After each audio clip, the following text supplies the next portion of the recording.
Welcome, everybody. I want to recap a little bit of a really interesting conversation I had yesterday with Paul Hawkins. His company is called Crazy Might Work, and I didn't know this, but he's finishing working on a sort of a thesis-like thing for a PhD in innovation. And what he wanted to talk about was innovation, and the reason I think this is a general topic is Nat asked me about the same thing about how the 100% commitment works and how it functions. So I went through some of the material with him and said that this is kind of what I thought about this morning. I didn't talk to him about this. Uh, there are certain occasions where the mind seems to problem solve fairly effectively. I think one of them is I think you've probably heard this. It's really wise to sleep on an important decision. During the night, your brain processes. So if you're going to take out a loan or buy a house or do something big like that or whatever, I think it's a good rule of thumb. Say, I'll let you know tomorrow. I am aware that the 100% commitment state is one of focus. It's one of focus, and the way you do it is kind of like the sleep thing. You get rid of everything else. So I was thinking about a computer metaphor. I used to write software for computers, including operating systems. And one of the big issues with that is managing what's called interrupts. So computers typically run programs in the background, and they have various interrupts that they stop and take care of. It could be a keyboard, it could be a disk drive, it could be in my case, it was another computer that was connected to this computer, interrupting that computer to make a data exchange with it. So I think brains are kind of like this. If we let them run free without interrupts, that's when we get our maximum creativity. So Paul talked about the fact that he uses a set of Legos in the workshops that he does, and so does well, a couple other 4D providers.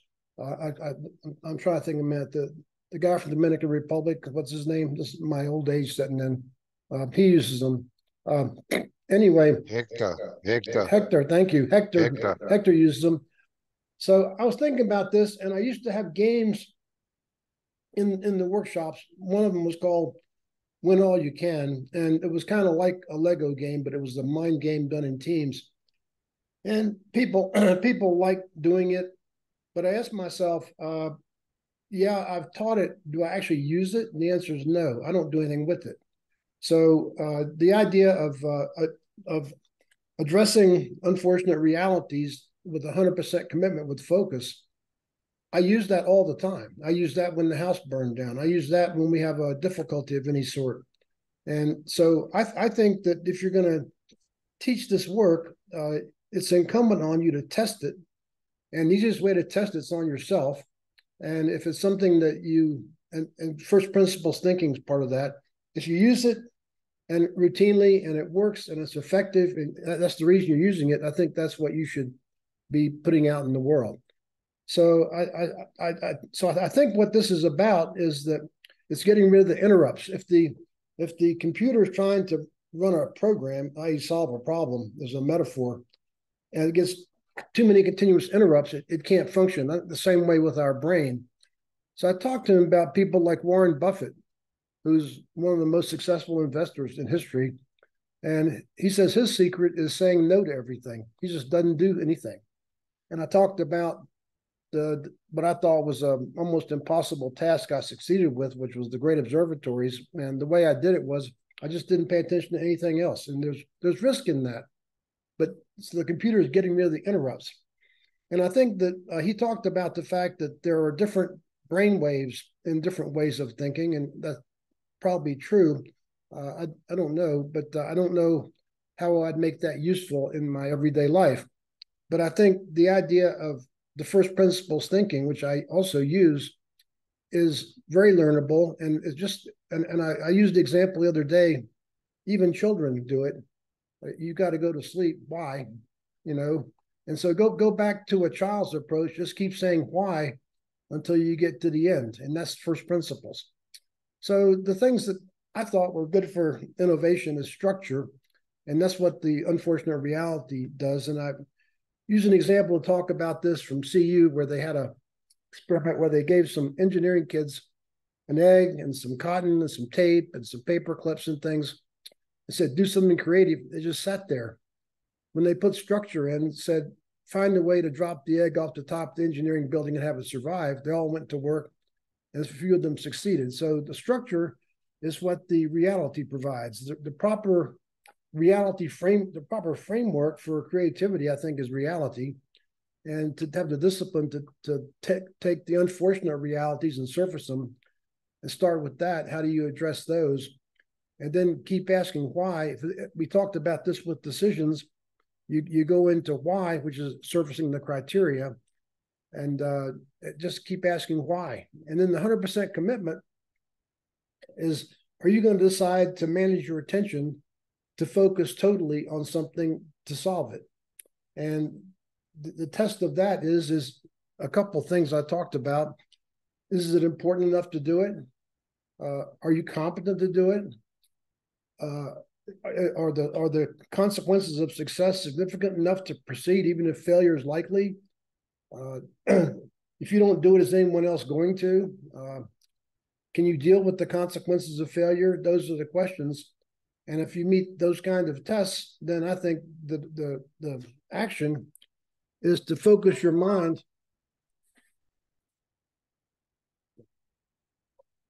Yep. Hello?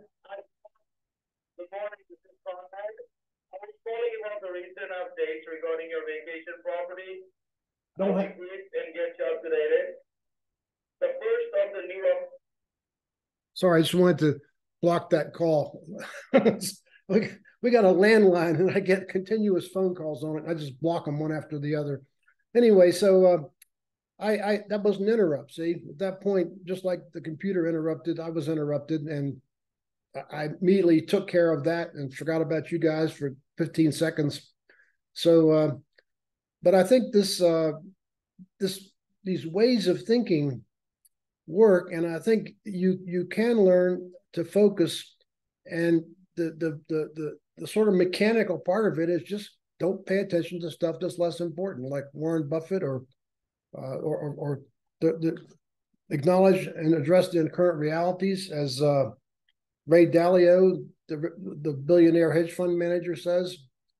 These are simple things that you should play with. So that was my thought for the morning. Any comments or thoughts about this? Can you do this? Yes. Great.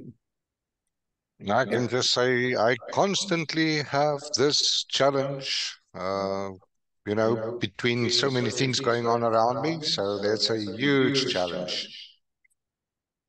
Yeah, I think, simplify is really what this is about. I've never found this difficult, but I'm not sure. I thought it might be because I've spent a lot of years in a meditation practice, but I was thinking about this, and I was going back to my first job, which NASA hired me quite unexpectedly and charged me with something that looked pretty daunting, should have looked pretty daunting to a young college graduate, to invent a new magnetometer to replace the one they're buying. And I think that I went into that state automatically. It was crucial for me to succeed. I think it was a career-defining moment, go into this new environment.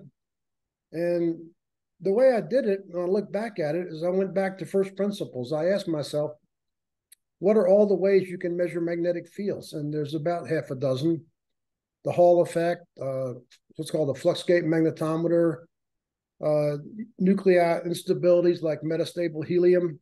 And I knew of these things, and it was not hard to go to the library and read books about it. There was no internet then. There was no laptops. There were no calculators. So it was not hard to research this. And I built or acquired little prototypes of each methodology, and I put them in a little plastic package just to show I was making progress. I call it the Magnetometer Museum. then I asked myself what would work for the problem that I had, which was to measure Earth's field, which is half a Gauss. And it became evident that the way to do it was with a fluxgate magnetometer, which drives a ferromagnetic material in and out of saturation, creating an asymmetry that you measure. I don't want to explain all the stuff of this, but that's the physics of it's not complicated. It's something people know. And the thing that I was working to replace that cost $8,000, that was the problem, was a fluxgate magnetometer when I took it apart and destructed it. But it was a very complex thing. So I said, what do we have to do? We have to drive a magnetic field in a properly susceptible material in two directions. And they did it with a big, long spiral with lots and lots of gadgets. And I said, what's the simplest thing? It's a circle. So you could put this in a little round circle and do the same thing. So I ordered up, I got a company together that would machine these little ceramic tubes for me and lay the material I wanted in them, cover it, fill it with some liquid and cover it with a piece of sealing. And so I knew this would work. So I put it on the lab bench and I wrapped drive wires and sense wires around it, and it worked. It was not working well, but it worked. So I bought these things for $100 a piece. Remember, I'm trying to beat the cost of an $8,000 unit. So $100 a piece was not a problem.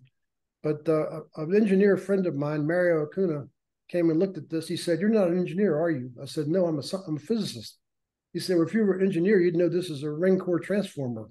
We buy these in catalogs for 25 cents. So I went in the catalog and I found something that would work. I got the 25-cent version, and it worked the same as the $100 version. And I'm looking at it and said, I can do something the other manufacturer couldn't do. With the symmetry of the circle, I can put an orthogonal set of windings, and I can get a second axis. I can measure two axes of the magnetic field. So I did that, and that worked. And then it was just a matter of improving the electronics. And I ended up, so I wanted to make these in mass production. So I went to the NASA procurement people and asked them, I got the idea that here's the difficulty with this. When you put down these it's got a whole lot of turns of very fine wire for the pickup coil. You got to put it in very evenly. Think like a fishing reel that has a little bobbin that goes across and lays them. If you do it like just running a fishing reel up with it going like this, it won't work. It'll get a bunch of noise from other sources, and you won't get a pure measurement of that direction. So I thought, who can do this? Well, ladies that crochet or work with their fingers can do this. So I looked for companies in kind of the hillbilly parts of Virginia that were on the NASA schedule. I went and talked to them. I said, "You got any ladies that crochet or do fine needle work?" And they said, "Yeah, we do." And I said, "Well, I want them to wind these bobbins." So he said, "We can do that." So I contracted with them to build 100 of these for $100 a piece. He said, "The only problem is we shut down for hunting season." I said, "That's okay. I can deal with that." So this got me the highest award anyone had ever gotten for a patent at this center. So what made it work? Well, the first thing is I was 100% committed. I focused on it. I thought about this all the time. I went to first principles. What's the underlying technology? It's called the fluxgate. What's the simplest thing you can do? It's a circle. If you make a circle, how can you put the windings on the little bobbin? And then who can manufacture it? So nothing about this was hard, but it's all going back to the way you think about stuff. So try this out and see if this doesn't work for you. It's not hard, but just keep asking why until there's no further question to ask. I did the same thing with the house. I asked, what is the most efficient shape in terms of area to volume? It's a sphere. So I don't want to try and build a spherical house. So what's the closest approximation? It's a box. So the house is a rectangle, and that's what we started with. So that's kind of how you approach things. And I think that is a very effective, that's a tool that I teach, and I also can tell you that I use daily, and it works. So That's why I want to talk to you about it. Innovation and creativity is something we all want. But by the way, I spent 10 years trying to figure out how to do this before I figured this out. I bought these playing cards. I bought these little toys. I bought all these things. And you could play with it. And it was not Legos, but it was things like that. And I said, yeah, that's kind of interesting. But does that help me build a house? Does that help me invent a magnetometer? I don't know how to use this toy for that. So back to basics. What is the most basic thing you can do? It's what physicists do all the time. Go down into what's basic. F equals ma is the kind of the end of quantum mechanics. That's the bottom of it. Newton's laws. So just keep asking why until you run out of gas. Yeah. Charlie, one of the kid. Say that again? Just like a child. I work with somebody like that, which is great. It's very fun, actually.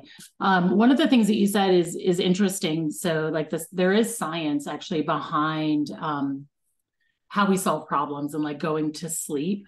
So there's, three parts of the brain: the conscious, the subconscious, and the creative subconscious. And the creative subconscious is what solves problems, right? Or maintains sanity. That's not always great, by the way, but when that is most active is when we sleep. There's these theta waves that are associated with that. Is my analogy correct that there's no interrupts, so it operates just like the computer doesn't have to stop and take care of things? It can run the program. Yeah. Run the program. Yeah. And it's, it's the creative subconscious. So it's like all kinds of weird stuffs like popping. Yeah.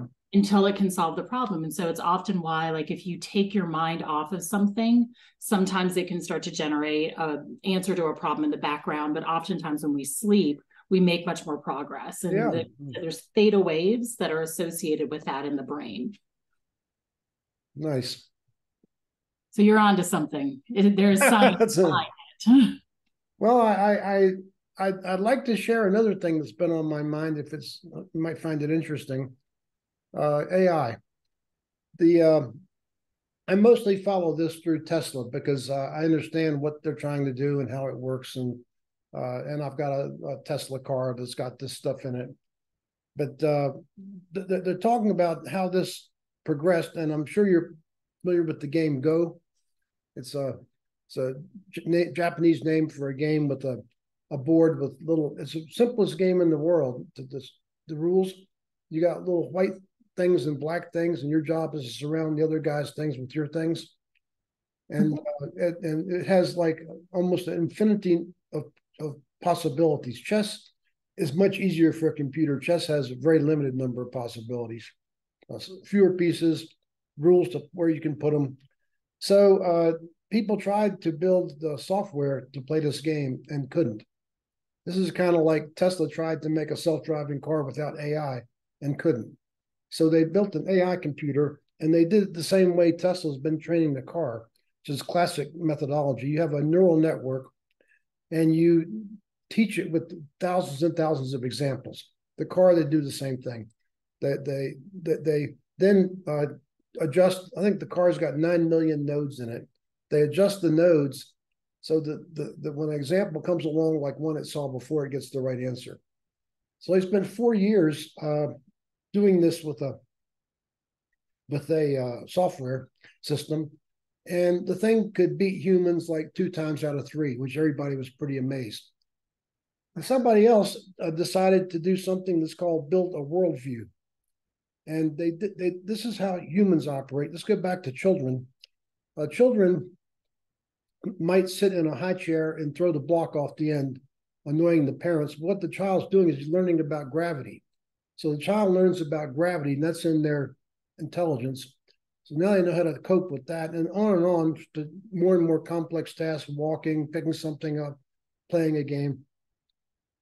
And children can learn an enormous amount on their own once they know the basic rules. Nobody teaches a child, this is how you walk. The child gets up, and you might help it, and it learns by itself.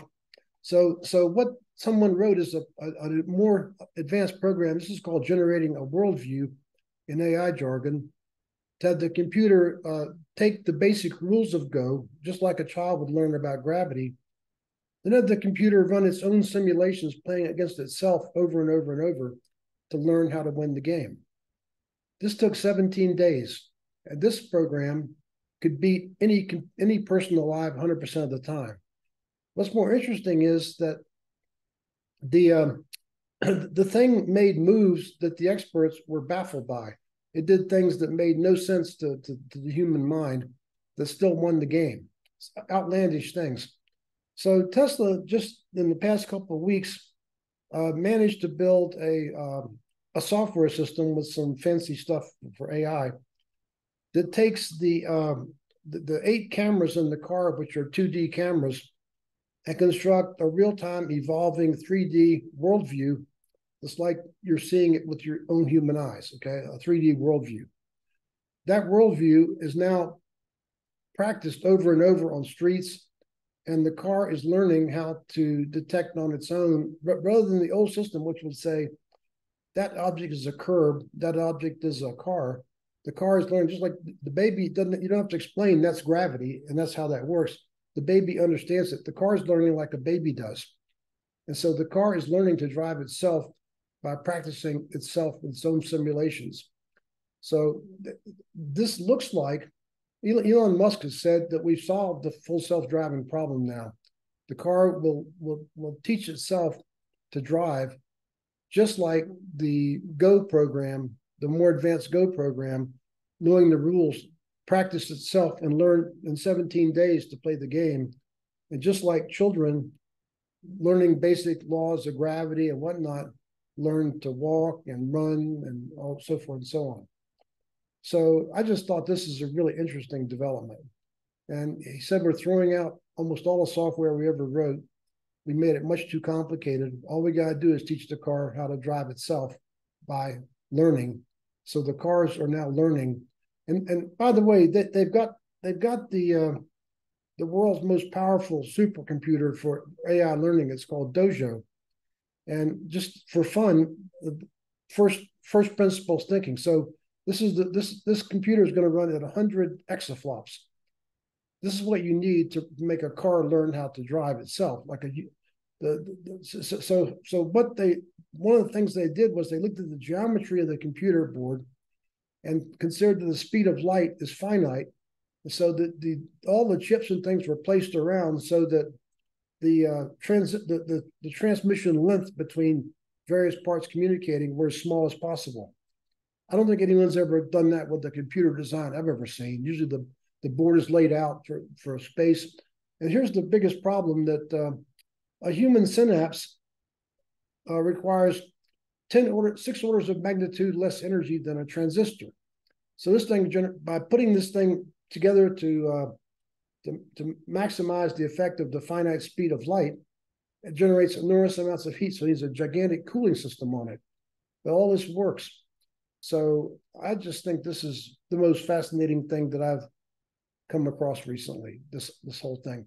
And what Elon Musk has been talking about is optimizing the compute per watt. So I'm wondering what this is about, because the computer in my car takes about 100 watts. With my car battery, the car could do self-driving calculations for a month. So what is this about? It's about the fact that he's building Optimus robots that are analogs of the car.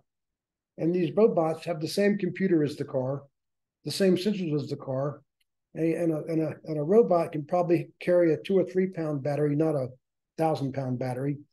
So what we're heading for is the robots that can learn the tasks themselves now. Okay, robots don't have to be taught to do; they can be learned basic rudiments, and the robot can train itself how to do jobs that formerly. So if you look at any of these big production of food at scale things, and they're gigantic. You can look at videos about this. I mean, the immensity of these things is just staggering.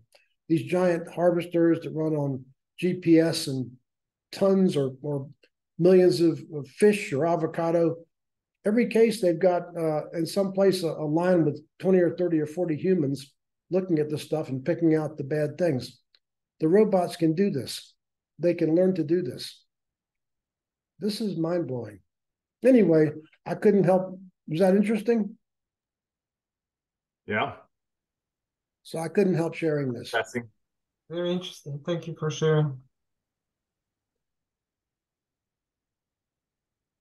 Any comments or questions that we'll go back, we'll get on our feet before Darinka reminds me, and we'll get to the material. On your feet.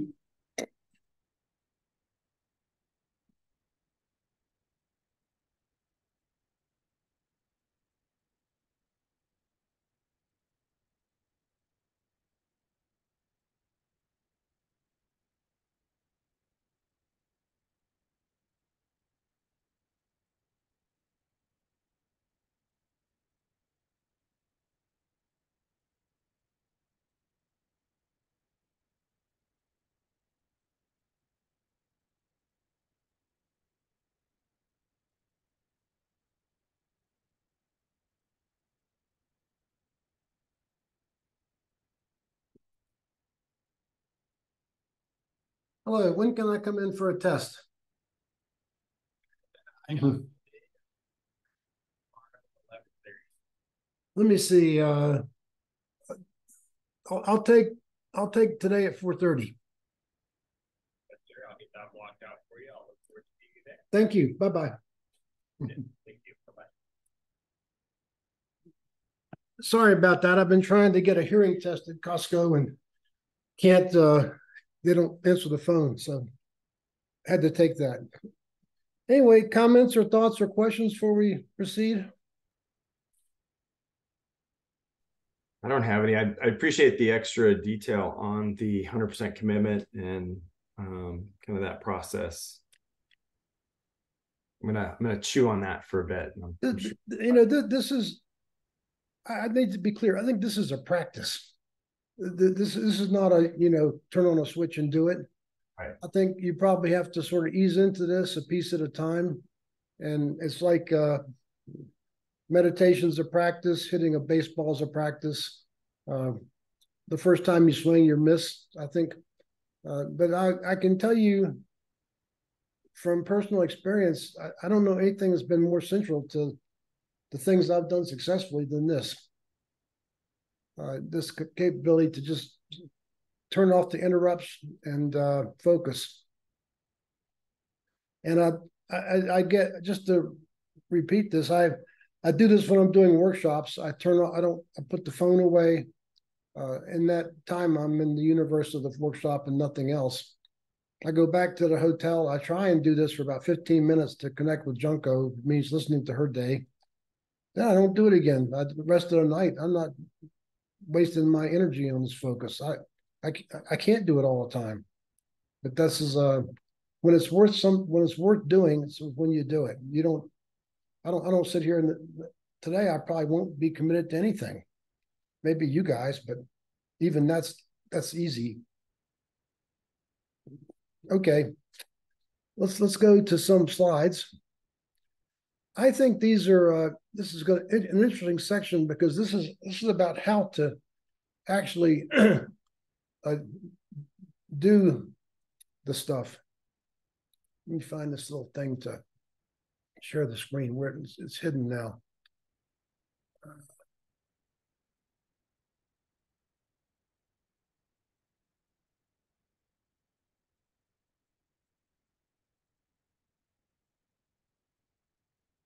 So this is the process that I think is the way to use this.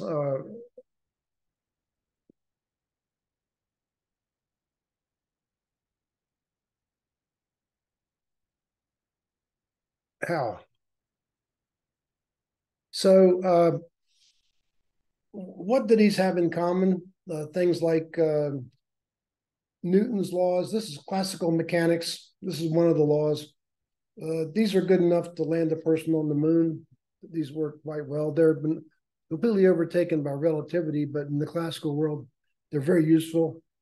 Calculus, which Newton claims to have invented, and Leibniz says he's a liar. He invented it, and I'm not going to get into that argument.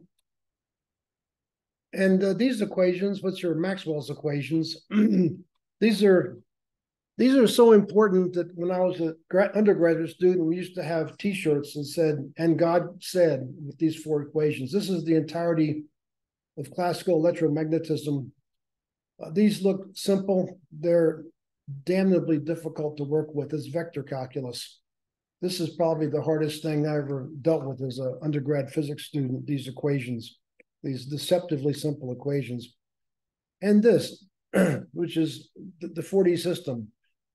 These all 4 are tools that are analytical with predictive capabilities. So in the case of Newton's tools, you can predict motions of objects. In the case of Maxwell's equations, you can do everything in electromagnetism. And I think with this tool, you can do everything you need to do with human development and social context. So people often, especially Chinese people, are very inquisitive. They always ask me to compare this system to DISC or Myers-Briggs or something else. And I resist doing that because I don't like to put other things down, because in my opinion, they're not even close. But the distinction I make is that these things, as I can see, have no elegant simplicity to them. And Da Vinci said, simplicity is the ultimate sophistication. In physics, if it's not elegant, we don't believe it. And how simple is it? Well, it's got 2 components, input and output, information and deciding. And it's very simple to label. There's 2 kinds of information, fundamentally: the stuff you create in your brain, intuitive, or the stuff you sense. And there's 2 ways to decide using emotions and logic. So to me, this is cornerstone, in the same league with the physics equations I showed you, same kind of thing.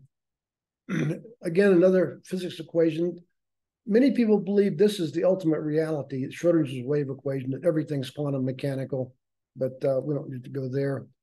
What can you do with it? Well, you can analyze innate personality into 4 unchanging colors. And I think most of you have found this useful.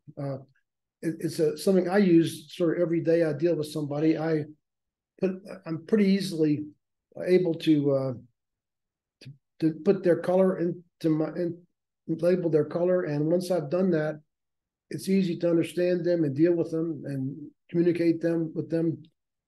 And I think what's unique here, none of these other systems have this feature. And you guys did it. You watch videos for 3 minutes and you can name people's color pretty accurately. Nothing else works like that. So that's pretty cool. Again, you can observe these things. We did it with the movies. You can predict how people are going to behave at large. I sort of know what these people are going to do. My builder is a yellow, and I know he's going to always look for solutions that minimize conflict when we have problems with subs.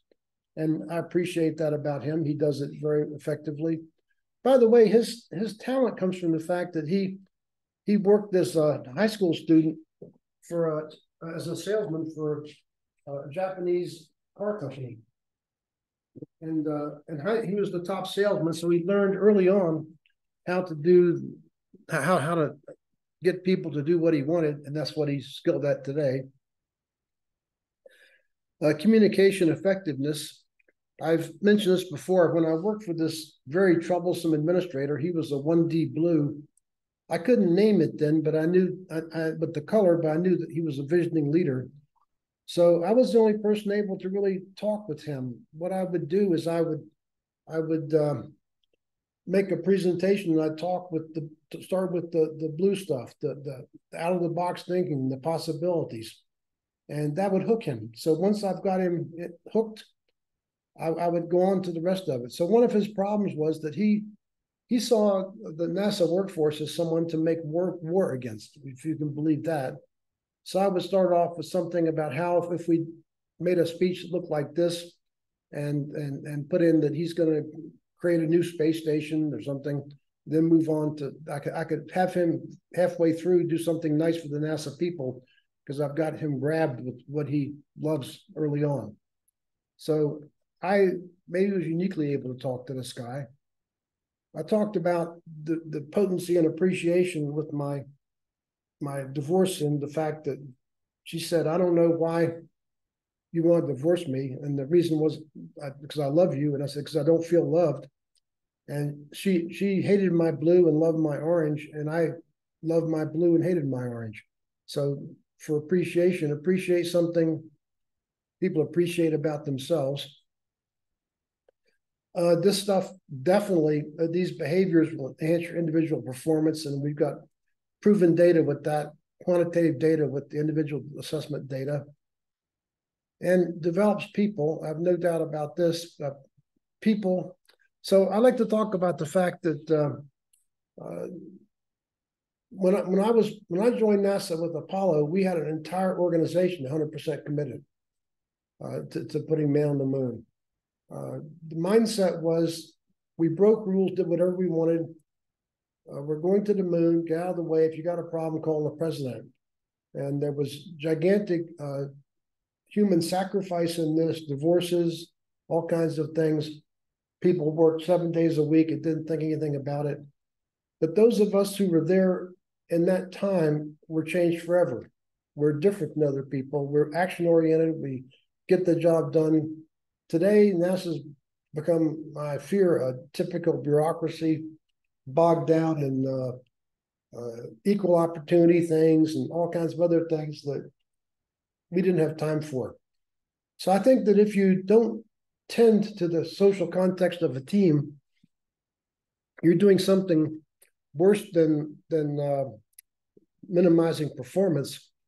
You're affecting everybody involved. And people who sit in a toxic social context long enough will become toxic.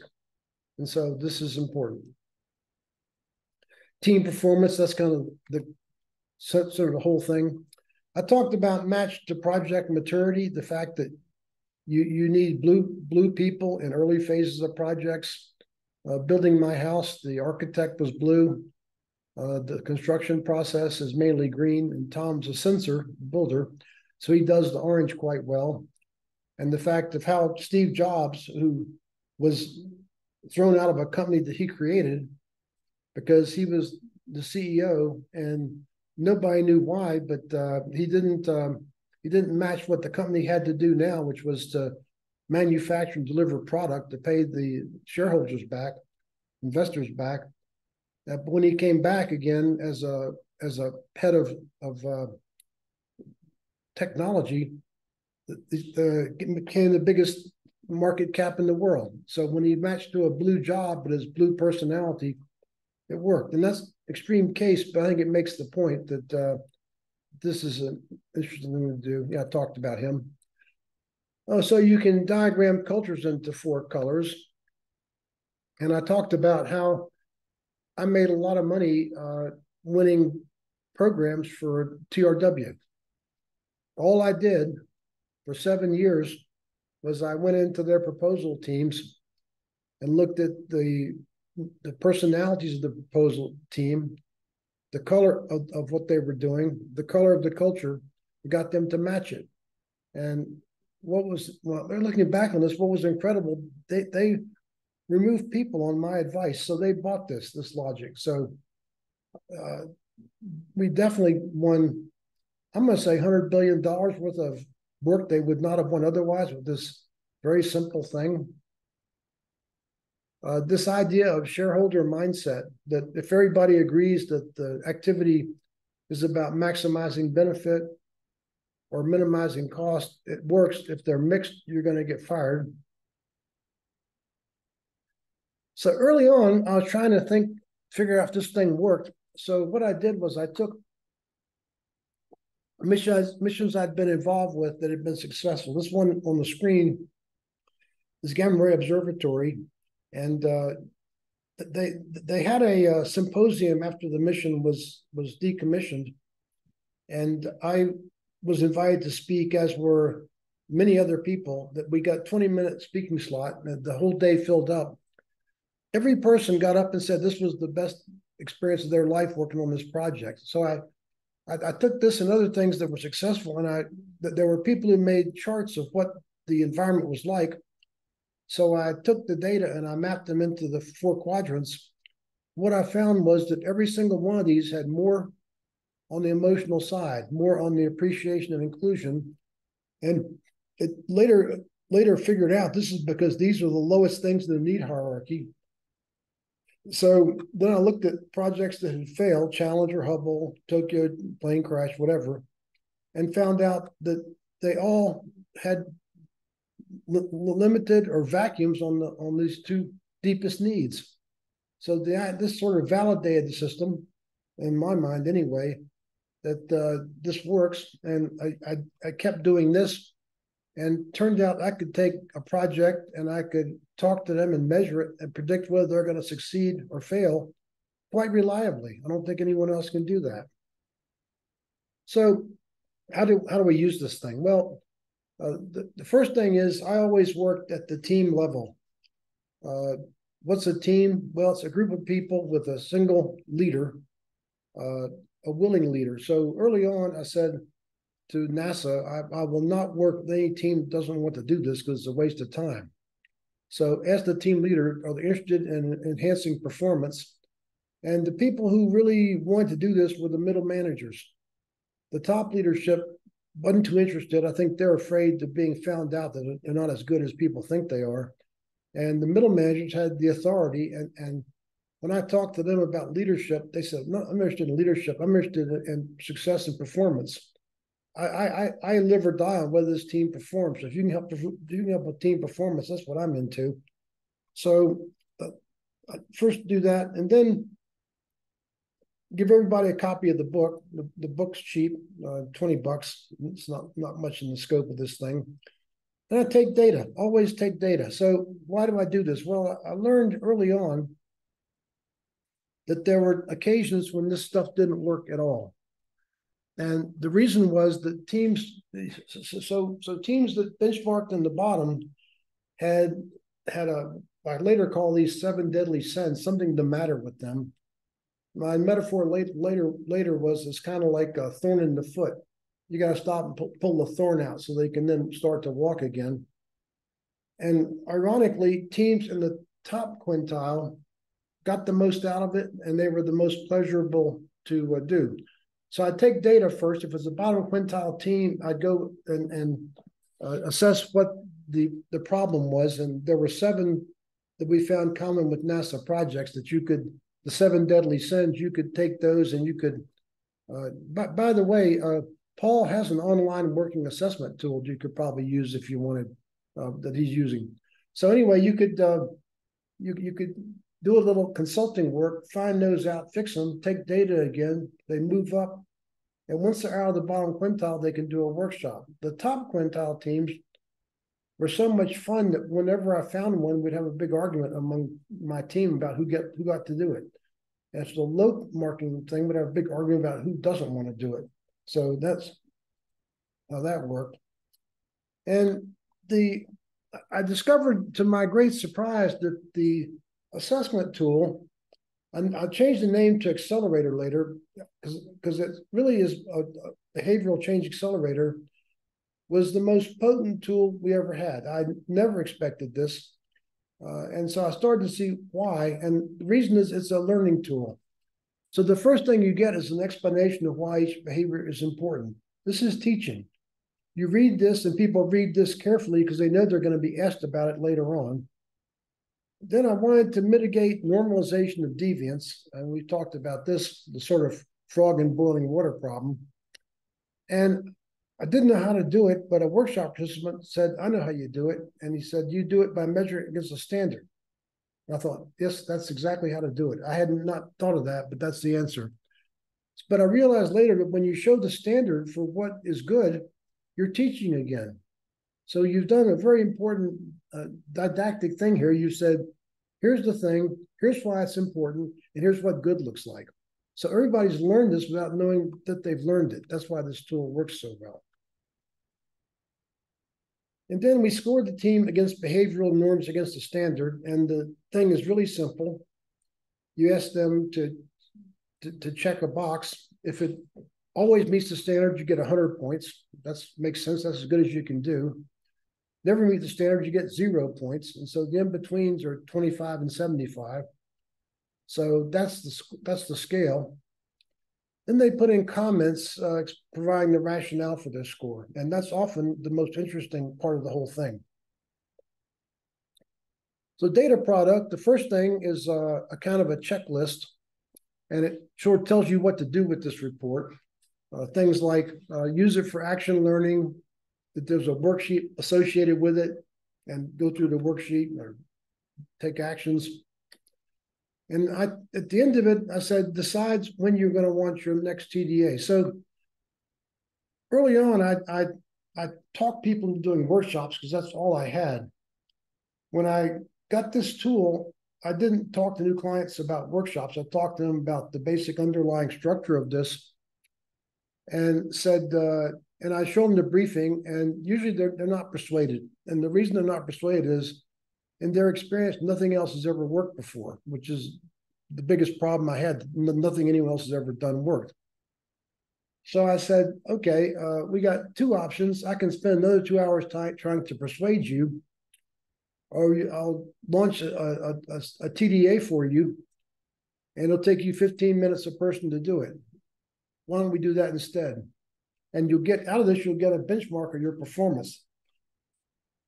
That's something I would love to have had. I would love to be able to benchmark my organization against other teams and see how to improve it. I didn't have a way to do that. And very few people will decline doing that. And once they do that, they're hooked. And then when we do this thing, the first thing I say is, you need to do it again, explain the points of repetition. So I want you to schedule your next one now, and they would do that. And in the process of briefing this, do you want a workshop? And usually they were so intrigued by what they saw about themselves. You know, if there's a rule about people, they like it when it's about themselves, and this result is all about them. So they love doing this, and they got interested enough that they would now be willing to take the leap into a workshop. That's how I sold workshops. And they should find behavior-specific action items. It measures 8 behaviors, and it has things you can do to remedy any of them. And I think for a team, it's good to name, I called it a czar. You know, where attention goes, power flows. You're going to lose your attention on this once you leave the room for either the TDA or the workshop. So have someone there that job is to remind you about this material as you go forward. It has a list of who completed, who didn't complete it, who chose not to complete it. You sort of get a sense of whose opinion you're seeing in aggregate. This is the benchmarking curve for teams. This is what happened is, this is the first 300 teams we did. Early on, we kept updating this with more and more teams, because I ended up having literally maybe 3,000 or so. But what we discovered, particularly with the NASA teams, which was pretty heavy use in the early days, was that the scores were, I'm lucky I've got a lot of technical people in my little company that love data. I noticed that the scores of teams that we've never worked with, the first time they do this, are going up. This was a very unexpected result. So just to be clear, what we did is we grouped all the teams first time and made curves like this, and found out that for teams that over time, this curve was drifting to the right. And I did some analysis and concluded that we are changing the whole agency, that we've done enough people. And the way I did it was that we had 8 field centers, and they had varying amounts of doing this work. And the one that had done the most was way more shifting than the one that had done the least. And so what was happening was that the whole field center of thousands of people was gradually changing as we dealt with these teams. So people interacted with these teams that were acting better, and they changed their behaviors. And people would be moving from one team to another, so it might get a person we'd already done that joined a new team. So that's why it's only the first 300 teams. Otherwise, the bar would have been constantly raised higher. Any questions about this? Okay, good. So I grouped the curve into 5 quintiles. Now, why did I do that? Because I think that's a good estimation of the precision of the measurement. Why is it an imprecise measurement? Well, the first thing is you've got people who see things very differently, and I'll talk about why that is. Secondly, you've got people dealing with something that's kind of a little bit nebulous, comment on people's behavioral norms. The third is you've got small numbers. I'm not going to talk a lot about this, but there's inherent error in small number statistics. And I tried to help people who are not educated in statistics to understand that moving from here, say, to here is not a real change. It's not a statistically meaningful change. So I tried to get particularly the coaches who are, none of them are technically trained at all. I tried to get them to focus on which quintile the measurement said. Secondly was that everybody that got a low score would argue that benchmarking curve is not for them. I mean, this was universal. I don't care who it was. And so what we did was I took and I broke now I had a whole lot of data. I took these and broke them into smaller groups. I checked, for example, foreigners against Americans. I checked technical people versus non-technical people. I checked NASA people versus non-NASA people. I did as many groupings as I could, and these boundaries never moved more than about a line width either way. So I think it's an accurate statement to say you're located roughly in one of these quintiles, and that's probably enough. And I tried to provide some intuitive idea of why the performance would be different. And this is taken from the workshop. Teams down here, people feel unappreciated and they're selfish. There's exclusion, which creates anger. They don't trust each other. They don't keep their agreements. Blind optimism has replaced reality and nobody's committed to anything. And they're full of blaming and complaining and no one wants to take accountability. I think you could intuitively see how that team would perform less effectively than a team where people feel appreciated and energized. They're generous with each other, appropriately included. They keep their agreements. Optimism is realistic and 100% committed.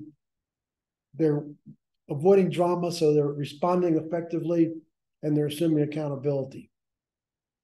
So I think this is a good kind of a summary as to why the thing works. The comments or questions, does this make sense to you intuitively?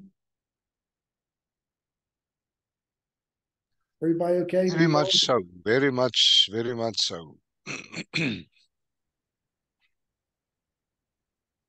So this is a typical team. I just picked this at random.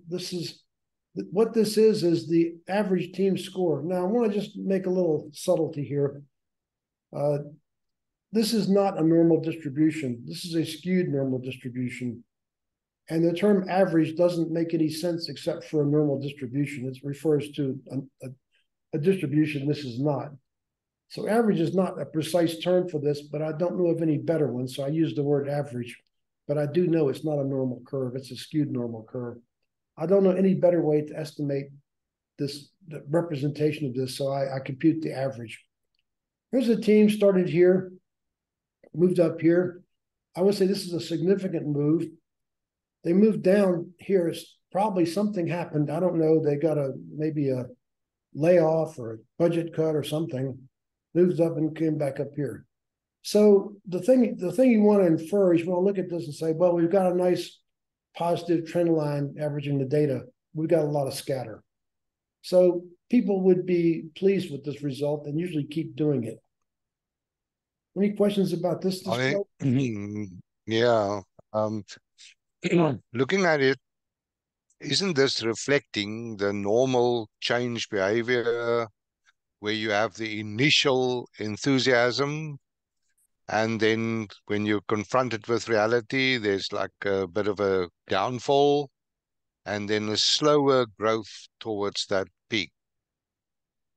I think what this is actually reflecting is the learning coming from doing the TDA over and over. That's what it's reflecting.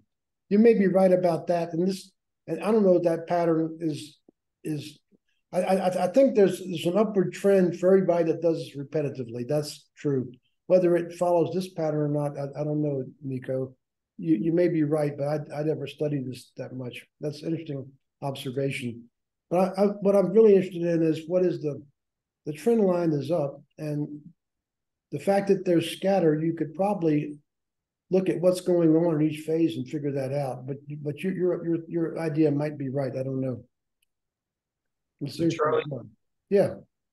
If we wanted to leverage this tool, the TDA, or something like it, what kind of preparation was required, or did you just pretty much, were you able to? Usually I would do a 1 hour briefing for the team to familiarize them with the terms and things. I don't know that's how I like to do it. I like to have them have some context for what they're doing, that this is part of a development effort. By the way, there's a really important point here that I need to reinforce with them every time. This was called a team development assessment, but that's not its purpose. It is not. We do not permit this to be used to assess behaviors for purposes of merit or assess teams for purposes of reward. This is a developmental tool. This is a tool to measure progress, and what it really does, it gives you areas to focus. So if this team would the first thing they would do is look at the 8 behaviors, and I would say that you want to look for the lowest scoring behavior and focus on that before the next event. It's up to them, but I think that's the highest leverage move. And so maybe it's going to be, we don't keep our agreements. In that case, I'd put in an agreements reinforcement, something or another, for the next quarter, and focus on improving that behavior. And what you're going to find is that all the behaviors move together more or less. So it's a diagnostic for focusing development work. It's a tracking of progress. And I think one of the reasons this was so popular is almost everybody that did this earnestly made progress. And we all like to make progress, don't we? No. I mean, I think we naturally want to do better, whatever we're doing. And so the fact that they saw quantitative data that they're doing better motivated them to keep doing it.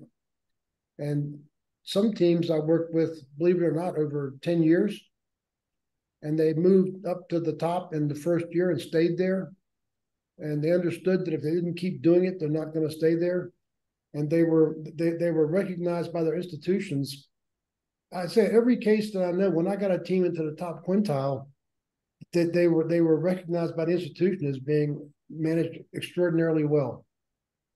There was I wouldn't trust the data if I didn't have correlation with anecdotal background data about how they were being perceived and how they were perceiving themselves.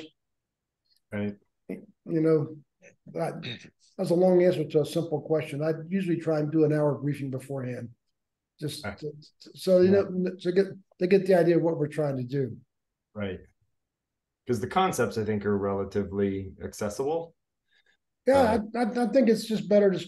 I just do it 1 hour. I wouldn't go there. I do it with a telecon. Frankly, those days Zoom wasn't so common, so I'd have somebody put up the slides and I'd talk them through with a telecon. Yep. 10 o'clock. Keep my agreements. End on time. It's too soon. See you next week. Thank you, Charlie. Thank you all Very much. Great to see Thank everyone. you. Thank you. Great to see you all. Bye-bye. I'll try and stick to the material more rigorously next week. Sounds great. Thank you. Bye.